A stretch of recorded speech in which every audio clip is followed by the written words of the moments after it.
여러분, 이번 동영상에서는 칼륨 부족에 대해 이야기하겠습니다. 왜요? 칼륨은 대부분의 사람들에게 가장 많이 결핍된 영양소이기 때문입니다. 하지만 칼륨은 혈액 검사를 할 때 대부분의 칼륨의 98%, 이 세포 외부가 아닌 세포 내부에 있기 때문에 발견하기 가장 어렵습니다. 라고 말합니다. 따라서 혈액 검사를 할 때 칼륨 수치는 정말 극단적인 경우가 아니면 나타나지 않습니다. 따라서 여러분이 해야 할 테스트 유형은 세포 내 테스트가 될 것입니다. 매우 정교하죠. 사람들은 실제로 이 검사를 요청하지 않습니다. 의사들도 이 검사에 대해 잘 모를 거예요.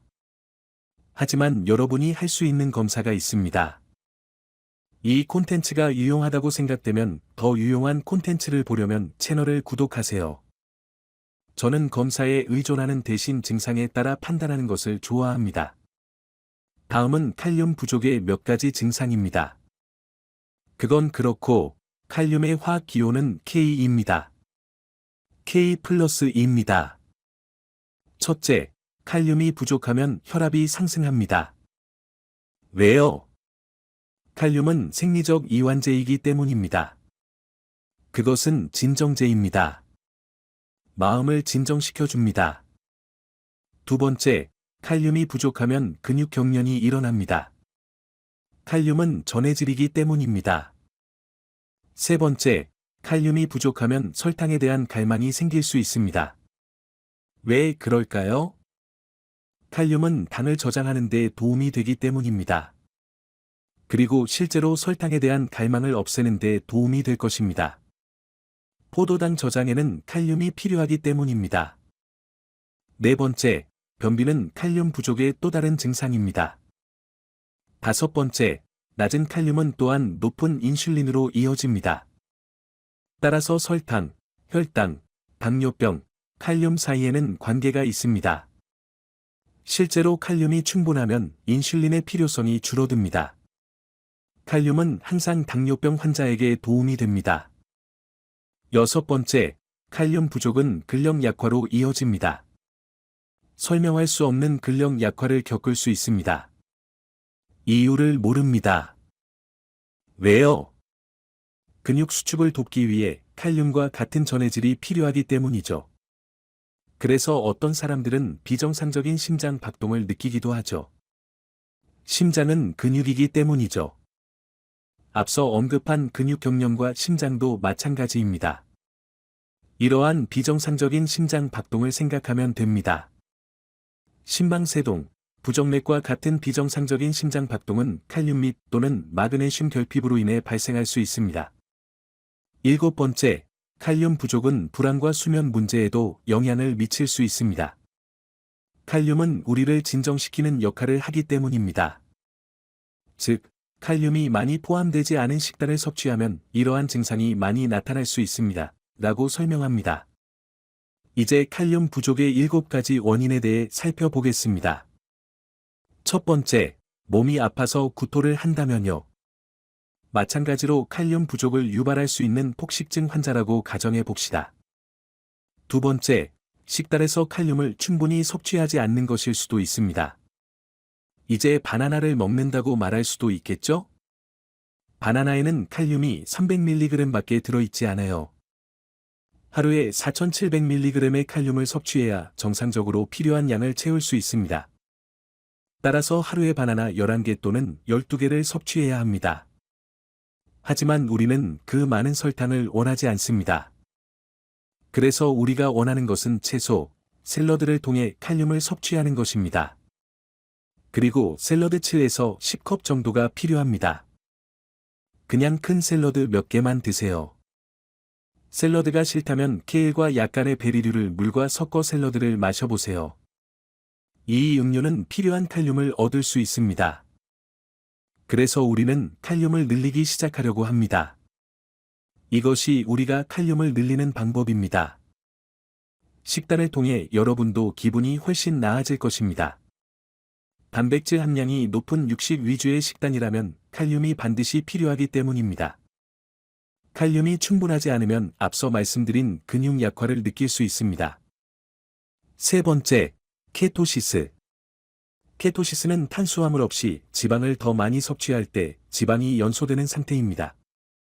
이로 인해 칼륨이 결핍될 수 있습니다. 그래서 항상 케토제닉 식단을 수정합니다.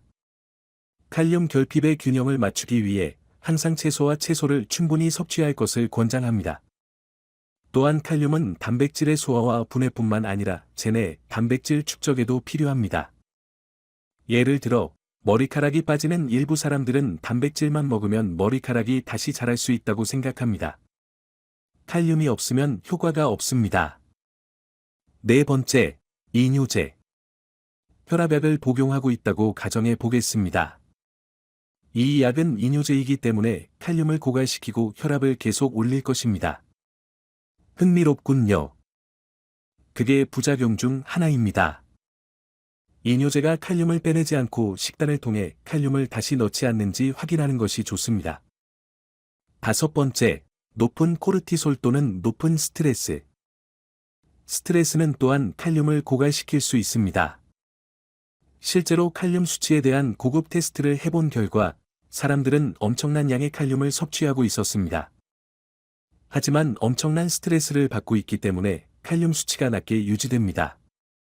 보시면 마치 양동이에 구멍이 뚫린 것과 같습니다. 칼륨이 바로 통과합니다. 스트레스를 받으면 칼륨을 더 많이 섭취해야 합니다. 어쨌든 이 칼륨은 정말 중요합니다. 여섯 번째, 높은 인슐린은 칼륨 부족을 유발합니다. 그게 바로 설탕입니다. 설탕을 섭취하면 칼륨이 고갈되고 심장 박동에서도 칼륨이 고갈되는 것을 느낄 수 있습니다. 관.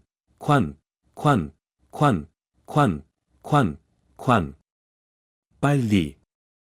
내 귀에서 빠른 심장 박동이 들립니다.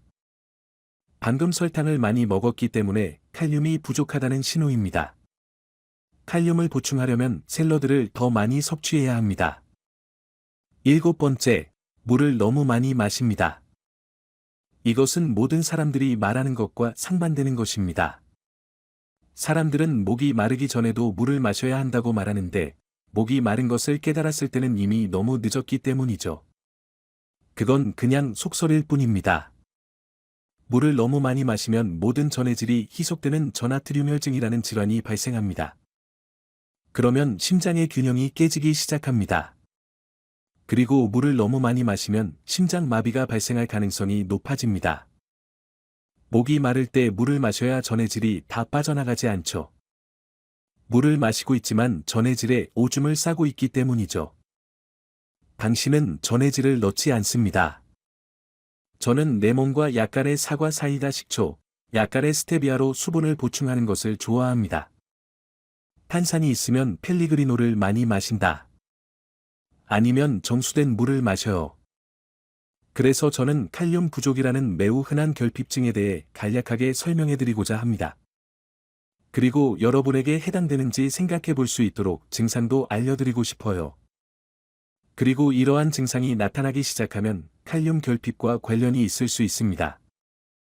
그리고 칼륨 결핍의 잠재적 원인을 알 수 있습니다.